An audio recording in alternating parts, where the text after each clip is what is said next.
ইসলাম আপনাকে স্মরণ করে, শরীয়ত আপনাকে সতর্ক করছে। সংকট তখন শেষ হবে যখন একজন ইমানদার তার হিসাব নিকাশ শেষ করে জাহান্নাম থেকে বেঁচে জান্নাতে পা রাখতে পারবে, তখন কেবল তার সংকট শেষ হবে। আপনার সংকট আওয়ামী লীগ বিএনপি জাতীয় পার্টি নয়, আপনার সংকট জাহান্নাম থেকে বেঁচে জান্নাতে যেতে পারাটা আপনার সংকট। এই দেশে বিপ্লব হয়ে গেছে, আপনি জাহান্নামী হয়েছেন, সফল না ব্যর্থ? এই দেশে ইসলামী বিপ্লব হয় নাই, আপনি রক্ত দিতে দিতে, জেল খাটতে কাটতে, জীবন দিতে দিতে, রক্ত দিতে দিতে, ব্যবসা শেষ করতে করতে, চাকরি শেষ করতে করতে আপনি আল্লাহর দরবারে হাজির হয়ে গেছেন। ভালো সময় আপনি দেখে যেতে পারেন নাই, আল্লাহ হিসাব নিকেশের ভিত্তিতে আপনাকে মাফ করে জান্নাতের ফয়সালা দিয়েছেন, সফল না ব্যর্থ? আসসালামু আলাইকুম ওয়া রাহমাতুল্লাহি ওয়া বারাকাতুহু। মানতে হলে জানতে হবে। রাসূল করিম সাল্লাল্লাহু আলাইহি সাল্লামের সাহাবায়ে আজমাইন কিরামগণ যারা ছিলেন তাদের বৈশিষ্ট্য ছিল সামিনা ওয়া তাআনা। তারা জানতেন এবং মানতেন, শুনতেন এবং মানতেন। এই বৈঠক থেকে তারা সিদ্ধান্ত নিতেন। বৈঠক থেকে সিদ্ধান্ত নিয়েছেন বলে জীবিত অবস্থায় শাহাদাতের মর্যাদা পেয়েছেন। সুবহানাল্লাহ।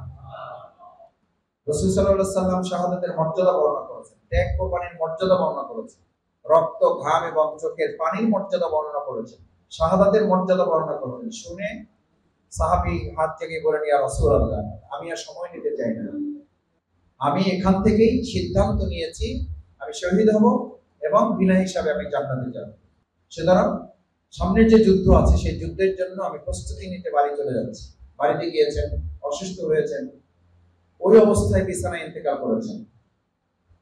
রাসূল করিম সাল্লাল্লাহু আলাইহি সাল্লামের কাছে সাহাবায়ে আজমাইন কিরামগণ উপস্থিত থাকা অবস্থায় তিনি বললেন, আমি এই জানাজায় যাব এবং তার জানাজার ইমামতি করব এবং তার দাফন সম্পন্ন করার জন্য আমি পাশে থাকব।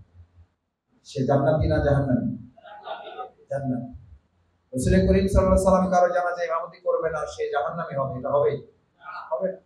শুধু তাই নয়, রাসূল করিম সাল্লাল্লাহু আলাইহি সাল্লাম তার জানাজায় গেলেন, দাফন সম্পন্ন করলেন, তার কবরস্থ করার জন্য কফিন যখন নামাবেন, দুই পাশে দুইজন জবরদস্ত সাহাবী ছিলেন, এক পাশে আবু বকর, এক পাশে ওমর রাদিয়াল্লাহু তাআলা। রাসূল করিম সাল্লাল্লাহু আলাইহি সাল্লাম এই দুইজন জবরদস্ত সাহাবীকে উঠে আসার নির্দেশ দিলেন, ওঠো, তোমরা চলে আসো। আবু বকর ওমর চলে আসলেন, রাসূল সাল্লাল্লাহু আলাইহি সাল্লাম নিজে কবরে নেমে গেলেন। সুবহানাল্লাহ। শুধু নামলেন না, আবু বকর এবং ওমরের মতো সাহাবীদেরকে তিনি নির্দেশ দিলেন, আদাবান ইলা আখাকুমা, তুমি এবার তোমার ভাইয়ের কফিন কবরস্থ করার ক্ষেত্রে সম্মান, মর্যাদার সাথে, আদবের সাথে কফিনটা আমার হাতে দাও। আদাবান ইলা আখাকুমা, তোমার এই ভাই এর কফিন আমার হাতে সম্মানের সাথে দাও। নির্দেশ দিচ্ছেন কাকে? আবু বকর এবং ওমর রাদিয়াল্লাহু তাআলা। নির্দেশ দিচ্ছেন কে? প্রিয় নবী মুহাম্মদুর রাসূলুল্লাহ সাল্লাল্লাহু আলাইহি ওয়াসাল্লাম। রাখা হলো। রাসূল সাল্লাল্লাহু আলাইহি ওয়াসাল্লাম ভালো পাথর দিয়ে ঢেকে দিলেন, হাত তুললেন, আল্লাহর কাছে দোয়া করলেন, আল্লাহ, এই কফিন রাখার আগ পর্যন্ত আমি তার প্রতি সন্তুষ্ট ছিলাম, কফিন এখন কবরস্থ আপনার হাতে সুপর্দ করা হয়েছে, আপনি তার উপরে সন্তুষ্ট হয়ে যান। সুবহানাল্লাহ। জান্নাতি না জাহান্নামী? জান্নাতি। কি গুণ তার, কি সওয়াব তার, কি বৈশিষ্ট্য তার? তিনি তো যুদ্ধও করেন নাই, শহীদও হন নাই, রক্তাক্ত হন নাই, ঘামও ঝরান নাই, শুধু আলোচনা শুনেছেন, শুনে এমন সিদ্ধান্ত নিয়েছেন, অন্তর থেকে আল্লাহর কাছে নিজেকে সুপর্দ করে দিয়েছেন যে আল্লাহ, আমি শাহাদাতের তামান্নায় উজ্জীবিত হয়ে আজকে থেকে আমি নিজেকে পরিচালিত করার সিদ্ধান্ত নিলাম। রাসূল করিম সাল্লাল্লাহু আলাইহি সাল্লাম দোয়া শেষ করে ওমর এবং আবু বকরকে জানালেন, যে বৈঠক থেকে এই সাহাবী উঠে বাড়িতে রওনা দিয়েছে, ওই সময় একই সাথে আসমানের ফেরেশতা আমাকে এসে জানিয়ে দিলেন যে আল্লাহ তাআলা জীবিত অবস্থায় তার নাম শাহাদাতের তালিকায় লিপিবদ্ধ করেছেন। আজকে এখানে যারা আছেন, তাফসীর কোরআন থেকে শুরু করে শেষ পর্যন্ত আরো যে আলোচনা হবে, আমরা এই আলোচনার মধ্যে এই সিদ্ধান্ত নিয়ে কি এখান থেকে যেতে পারবো যে আমরা শাহাদাতের তামান্নায় উজ্জীবিত হব? আমরা যে টার্গেট এখানে এসেছি, আমরা আমাদের সর্বোচ্চ বায়াত রুকুনিয়াতের জীবনযাপন করার জন্য আমরা আজকে এখান থেকে সিদ্ধান্ত নিয়ে বাড়ি যেতে চাই। দেখে ইনশাআল্লাহ, ইনশাআল্লাহ সবাই রাজি আছেন? আল্লাহ আপনি মেহেরবানি করে হাতগুলো আপনার দ্বীনের জন্য কবুল করেন, আমিন। বায়াতের জন্য কবুল করেন, আমিন। শাহাদাতের মর্যাদার জন্য আপনি আমাদেরকে কবুল করেন, আমিন। জীবিত অবস্থায় আপনি আমাদেরকে শহীদের তালিকায় অন্তর্ভুক্ত করে দিন, আমিন। এই অঞ্চলে দিন বিজয়ের জন্য আপনি আমাদের জান এবং মাল দিয়ে লড়াই করার তৌফিক দান করেন। ভাইয়েরা, আলোচনা তো জীবনে অনেক শুনেছেন আপনি, আরো হয়তো আল্লাহ হায়াতে বাঁচিয়ে রাখলে আমাদের শুনতে হবে, কোনো সন্দেহ নাই, এটার মর্যাদা আছে, এটার গুরুত্ব আছে। কিন্তু তিনটি জিনিস প্রথম মাথায় রাখা দরকার। আলোচনা শুনছেন মানছেন তারা হলো ইমানদার, আলোচনা শুনছেন মানেন নাই তারা হলো কাফের, শুনছেন সুবিধা মতো মানছেন তারা হলো মুনাফিক। কয়টা ভাগ? এই ভাগের মধ্যে তো আমরা কেউ নাই, এই ভাগের মধ্যে আমরা তো কেউ নাই, আছি। কয় ভাগ? আলোচনা শুনছেন মানছেন তারা কি ইমানদার, শুনছেন মানেন নাই। এর মধ্যে সবচেয়ে খারাপ কোনটা? কোনটা খারাপ? কোনটা খারাপ? আল্লাহ আমাদের হেফাজত করুন।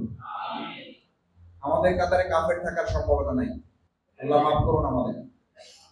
ইমানদার আমরা সবাই, আল্লাহ আমাদের কবুল করুন। কিন্তু 3 নাম্বারটা কিন্তু অত্যন্ত ভয়ঙ্কর। শুনি কিন্তু সুবিধা মতো কি করি? মুনাফিকরা সুবিধা মতো মানত। নামাজ পড়তো না পড়তো না? দ্বিতীয় কাতারে না তৃতীয় কাতারে? কোন কাতারে? প্রথম কাতারে। রাসূল সাল্লাল্লাহু আলাইহি ওয়াসাল্লামের ঘোষণা হেরা দিন, সবাই বসে যাবেন, কেউ নড়বেন না। নামাজ শেষে রাসূল সাল্লাল্লাহু আলাইহি ওয়াসাল্লাম গুরুত্বপূর্ণ খুতবা প্রদান করবেন। ও বলতো, ও শুনতো, মানতো না, এটা প্রতিপক্ষের কাছে পৌঁছে দিত। ও শুনতো শোনার জন্য না, ও শুনতো মানার জন্য না, ও শুনতো সুবিধা আদায় করার জন্য। এই সুবিধা আদায় করার পরিস্থিতি এখন আমাদের সামনে আছে না নাই? এই 3টা স্তরের মধ্যে আল্লাহ তাআলা আমাদেরকে আজকে জানা, শোনা, আমল করা এবং আমল করানো, এটার জন্য আল্লাহ আমাদের কবুল করুন। আমিন। দ্বিতীয় ধাপে আরেকটা কথা বলি, প্রত্যেকটা শোনার 4টা হক আছে। প্রত্যেকটা আলোচনা কয়টা হক? কয়টা? পিছনে শোনা যায় না, পিছন থেকে বলেন কয়টা হক? কয়টা? 4টা হক। 4টা হক কি? প্রথম হক হচ্ছে শুনবেন এই জন্য যে শোনার জন্য না, শুনবেন এই জন্য যে আমি এটা কি করতে চাই। যারা বলেন কি করতে চাই? মানতে চাই। আমরা আজকে শোনার জন্য শুনতে আসি না, আমরা আসছি মানার জন্য। কারণ আমরা স্লোগান শিখেছি, মানতে হলে জানতে হবে। সেই জন্য আল্লাহ তাআলা আগে মানার আদেশ দিয়েছেন না জানার আদেশ দিয়েছেন? মানার না জানার? মানার না জানার? কি আয়াত? বিসমিল্লাহির রহমানির রহিম, ইকরা বিসমি রাব্বিকাল্লাযী খালাক। আগে জানো, আগে বুঝো, আগে ভালো করে জানতে হবে, ভালো করে বুঝতে হবে, তাহলে তার জন্য মানাটা সহজ হবে। সেজন্য আজকের শিক্ষা শিবির আমরা কি শুধু জানার জন্য না মানার জন্য? মানার। নাম্বার 2, মানাটা হচ্ছে ব্যক্তি জীবনের পরিবর্তনের জন্য। আপনার পরিবর্তনের জন্য মানতে হবে। আপনি মানেন, আপনি জানেন, আপনি বুঝেন এই জন্য যে আগে জমিন পরিবর্তন করতে হবে। আল্লাহ তাআলা আগে জমিন পরিবর্তন করতে বলছেন না জীবন পরিবর্তন? সংকট যদি বাড়ে, ক্রান্তিকাল যদি বাড়ে, তাহলে আমাদের বায়াতের তাৎপর্য, মর্যাদা, চাহিদা বাড়বে না কমবে? এর আজকে কর্মীরা কি বায়াত নেবে না আরো দেরি করবে? ইনশাআল্লাহ নেবেন, ইনশাআল্লাহ। আমাদের এই সংকট আমরা বায়াত দিয়ে আল্লাহর উপর ভরসা করে মোকাবেলা করব ইনশাআল্লাহ। হাত তোলা কবুল করেন। আমি ওই পল্টনে আলোচনায় বলেছি, ইমানদারদের সংকট কোন পর্যন্ত। ইমাম আবু হানিফা রাহমাতুল্লাহকে তার সন্তান জিজ্ঞেস করেছিল, আমাদের সংকট সমস্যা কোন পর্যন্ত, আমাদের পরীক্ষা, আমাদের ত্যাগ কোরবানি কোন পর্যন্ত? ইমাম আবু হানিফা রাহমাতুল্লাহর ছেলে মনে করেছিল মৃত্যু পর্যন্ত হয়তো বলবে, হাত্তা যুরতুমুল মাকাবর। আপনিও মনে করেন মৃত্যু হয়ে গেছে, সংকট শেষ হয়ে গেছে। ইসলাম তা বলে না, শরীয়ত তা বলে না। ইসলাম আপনাকে স্মরণ করায়, শরীয়ত আপনাকে সতর্ক করছে, সংকট তখন শেষ হবে যখন একজন ইমানদার তার হিসাব নিকাশ শেষ করে জাহান্নাম থেকে বেঁচে জান্নাতে পা রাখতে পারবে, তখন কেবল তার সংকট শেষ হবে। আপনার সংকট আওয়ামী লীগ, বিএনপি, জাতীয় পার্টি নয়, আপনার সংকট জাহান্নাম থেকে বেঁচে জান্নাতে যেতে পারাটা আপনার সংকট। এই দেশে বিপ্লব হয়ে গেছে, আপনি জাহান্নামী হয়েছেন, সফল না ব্যর্থ? এই দেশে ইসলামী বিপ্লব হয় নাই, আপনি রক্ত দিতে দিতে, জেল খাটতে খাটতে, জীবন দিতে দিতে, রক্ত দিতে দিতে, ব্যবসা শেষ করতে করতে, চাকরি শেষ করতে করতে আপনি আল্লাহর দরবারে হাজির হয়ে গেছেন। ভালো সময় আপনি দেখে যেতে পারেন নাই, আল্লাহ হিসাব নিকেশের ভিত্তিতে আপনাকে মাফ করে জান্নাতের ফয়সালা দিয়েছেন, সফল না ব্যর্থ? জীবনটা জমিন। কারণ 300 সিটের উপরে জান্নাত জাহান্নামের ফয়সালা হবে। জান্নাত জাহান্নামের ফয়সালা হবে কয় হাতের উপরে? কয় হাতের উপরে? আপনার কাছে গুরুত্বপূর্ণ কি 56,000 বর্গ মাইল না 3.5? মান রব্বুক আমান দীনুক আমান নবিয়্যুক, এই কোশ্চেন কি জমিনের উপরে হবে না জীবনের উপর হবে? এই কোশ্চেন কি জামাত ইসলামের উপরে হবে না আপনার উপরে হবে? মা গররাকা বিরব্বিকাল কারীম, কে আপনাকে আটকে রেখেছে? এই কোশ্চেন করছেন কে? আল্লাহ সুবহানাহু ওয়া তাআলা। মা গররাকা বিরব্বিকাল কারীম, কে তোমাকে আটকে রেখেছে আমার এই দিনের কাজে? ইয়েস, যদি ব্যবসা তোমাকে আটকে রাখে তাহলে ব্যবসা হবে তোমার জন্য জাহান্নাম। যদি স্ত্রী সন্তান তোমাকে আটকে রাখে ওই স্ত্রী সন্তান হবে তোমার জন্য জাহান্নাম। পৃথিবীতে জাহান্নাম আছে না নাই? যে পরিবারটাকে আল্লাহ তাআলা আমাদের নিরাপত্তা এবং আমাদের জন্য নিশ্চিন্ত একটা সুন্দর জায়গার ঠিকানা বলে সাকানা উল্লেখ করেছেন, সেই সাকানাটা আল্লাহর দ্বীন কায়েমের ঠিকানা না হওয়ার কারণে ওটাই হয়ে যায় জাহান্নামের ঠিকানা। সূরা ফুরকানে সেজন্য আল্লাহ তাআলা বলেন, কুল মা ইয়াবাউ বিকুম রাব্বি লাউলা দুআউকুম। কুল, হে মুহাম্মদ রাসূলুল্লাহ সাল্লাল্লাহু আলাইহি ওয়াসাল্লাম বলেন তাদের, লাউলা দুআউকুম, আমার ডাকে আমার আহ্বানে যদি তারা সাড়া না দেয়, আমার কথা যদি না শোনে, ফাকাদ কাযাবতুম, আমার নির্দেশনা আমার সার্কুলারকে মিথ্যা প্রতিপন্ন করে, এটা না মানে, এটা মানতে তারা ব্যর্থ হয়। ফাসাউফা, ফাসাউফা বুঝেন? এখানে উলামায়ে কেরাম আছেন, আমার শিক্ষক তুল্যরা আছেন এখানে। ফাসাউফা মানে জাহান্নামের আগুনের কথা বলা হয়। অচিরে এখন এইখান থেকে বাড়িতে বসতে পারবেন না, বাড়িতে ঢুকলে ওখান থেকে বাজারে যেতে পারবেন না, বাজারে ঢুকলে অফিসে যেতে পারবেন না, অফিসে ঢুকলে বাসায় ফিরতে পারবেন না। এই সময়ের মধ্যে ফাসাউফা ইয়াকুনু লিজামা, যে স্ত্রীর জন্য আল্লাহর দ্বীনে কাজ করতে পারেন না সেই স্ত্রীকে আপনার লাঞ্ছনার কারণ বানাবেন। আল্লাহ বানাতে পারেন না। সন্তানগুলোরে যাইতে বলি ডাইনে, এগুলো যায় বামে। আল্লাহ তাআলার কাছে সন্তান চাইছিলাম একসময় চোখের পানি ফেলে, এখন এই সন্তানগুলো চোখের পানির কারণ হয়ে গেছে। আছে না নাই? কে করতে পারেন এটা? কে করতে পারেন? কেন করেন আল্লাহ এটা? আল্লাহর বয়ান এটা, এটা আল্লাহর বয়ান, এটা আল্লাহর নির্দেশ, এটা আল্লাহর ফরমান, এটা আল্লাহর সুন্নাহ দুনিয়ার ভিত্তিতে, যেন আপনি দুনিয়াতে ঠিক হয়ে যেতে পারেন, দুনিয়াতে যেন সোজা হয়ে যেতে পারেন। রাসূল করিম সাল্লাল্লাহু আলাইহি ওয়াসাল্লাম খুতবা দিতেন জনশক্তির উদ্দেশ্যে, সেনাপতির দায়িত্ব নিয়ে সামনে যারা বসা থাকতেন তারা শিক্ষা শিবিরের সদস্য হিসেবে বসতেন না, তারা বসতেন আমার সামনে বক্তৃতা করছেন তিনি সেনাপতি, আর আমরা যারা বসে আছি সেনাপতির অধীনে এক একজন সেনা সদস্য। এখন যদি বলা হয় এখন জীবন দেওয়ার জন্য ঝাঁপিয়ে পড়বো, এখন জানের কোরবানি দিতে হবে, মালেরও কোরবানি দিতে হবে। এককালীন ওয়াদা আমরা সবাই করা আছে এখানে, আমরা দেওয়া শুরু করছি ইনশাআল্লাহ। ঈদুল আজহায় আমরা একটা বড় অংশ দিয়ে দেবো ইনশাআল্লাহ। কারণ গরু কোরবানি তো কোরবানি, এটা প্রতীকী কোরবানি। মূল কোরবানি হচ্ছে আপনার ইচ্ছা অনিচ্ছা, আপনার পছন্দ আপনার ভালো লাগা না লাগার কোরবানি। আসল কোরবানি হচ্ছে এটা। এই কোরবানিতে আল্লাহ তাআলা যেন আমাদের সবাইকে কবুল করেন।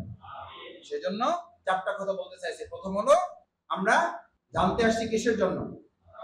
2 নাম্বার, মানাটা শুরু হবে জমিন দিয়ে না জীবন দিয়া? জমিন না জীবন? জীবন দিয়া। এটা কার নির্দেশ? আল্লাহর নির্দেশ। সূরা রাতের 11 নম্বর আয়াত মুখস্থ করবেন।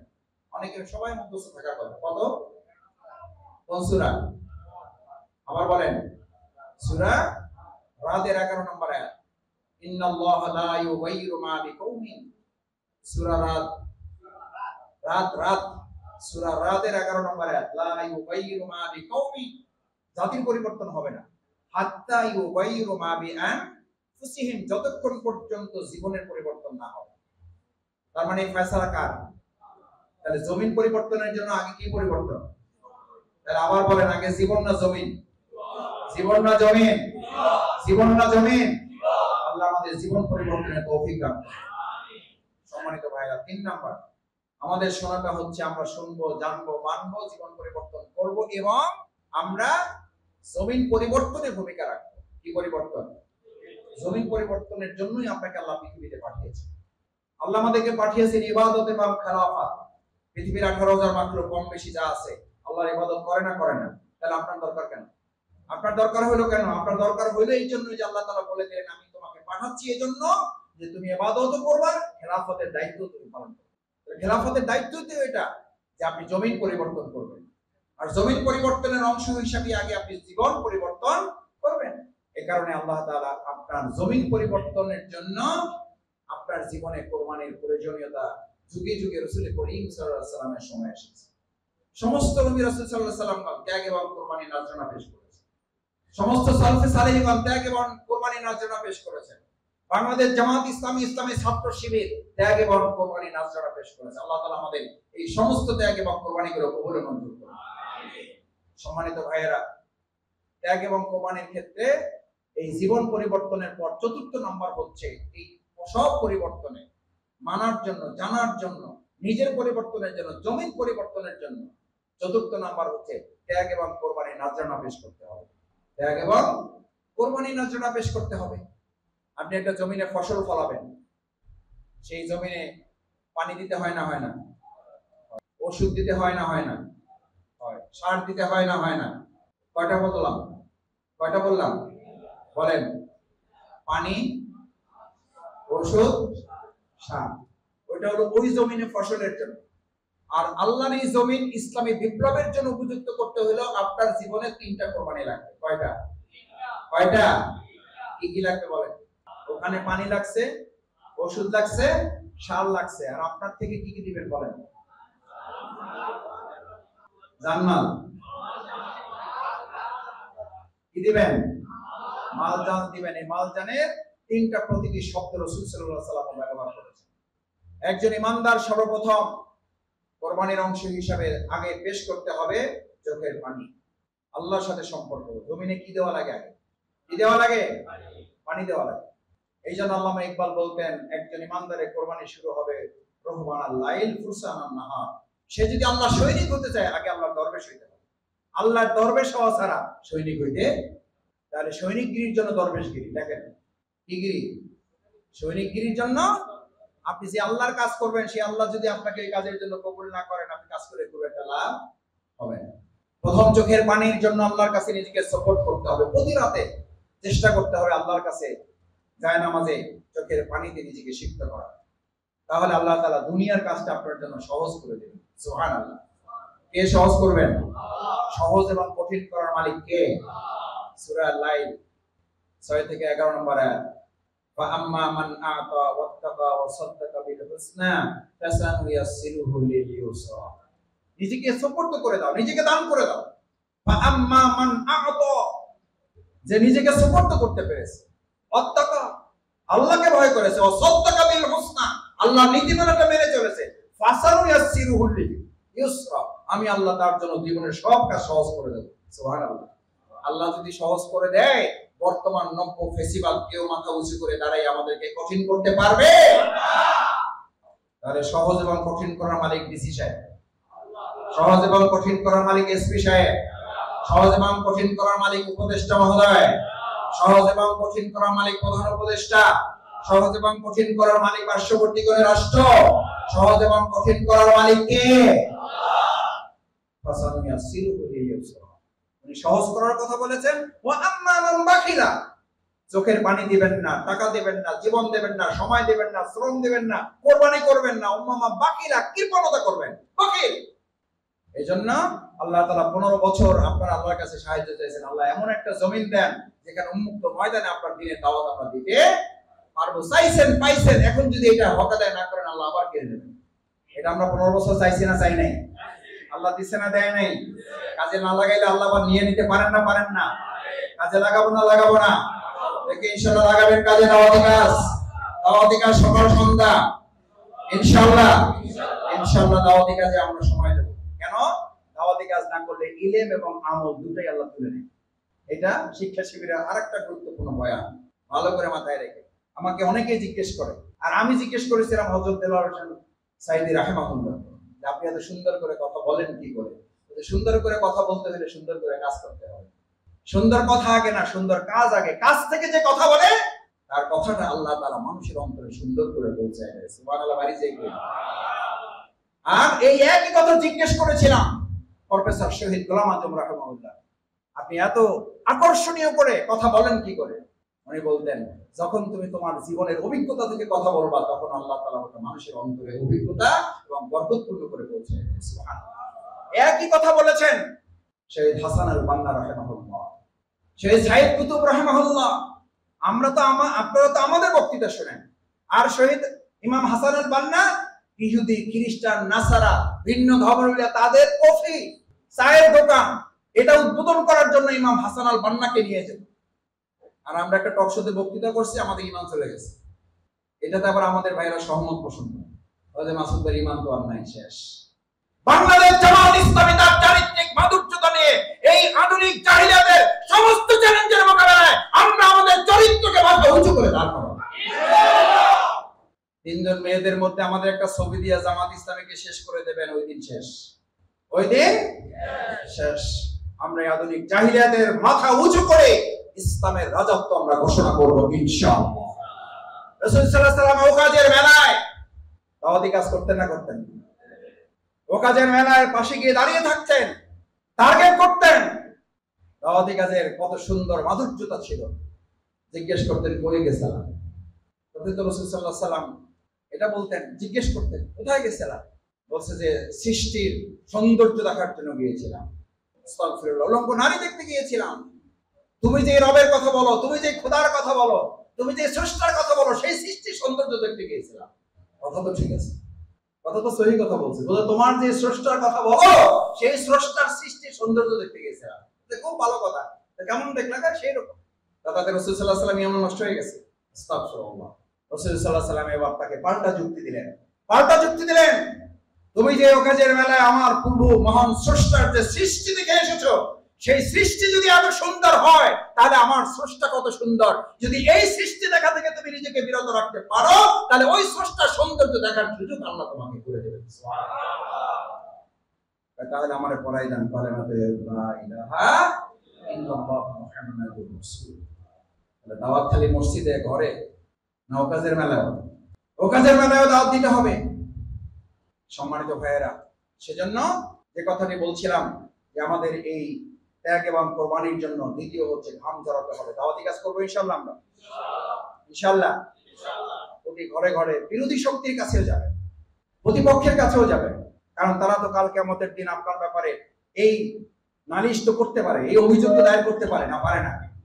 যে আল্লাহ আমার কাছে এরকম দাওয়াত নিয়ে কেউ আসে নাই, তার অভিযোগ কবুল হবে না। তার চেয়ে বড় কথা হলো আমি যেন আসামির কাঠগড়ায় দাঁড়িয়ে না যাই আমার এলাকার সমস্ত লোকের কাছে, শুধু ইমাম সাহেব না, শুধু যারা জামাত ইসলামী করে, শুধু যারা শিবির করে তাদের কাছে না, সবার কাছে নিয়ে যাবে। কিন্তু ইসলাম তো আল্লাহ তাআলার দেওয়া বিধান, নামাজের মতো ফরজ আল্লাহর দ্বীন কায়েম করা, নামাজের মতো ফরজ আল্লাহর দ্বীনের ভিত্তিতে এই সমাজ এবং রাষ্ট্র পরিচালনা করা। এটা শুধু জামাত ইসলামের কাজ না, এটা সমস্ত ইমানদারের কাজ।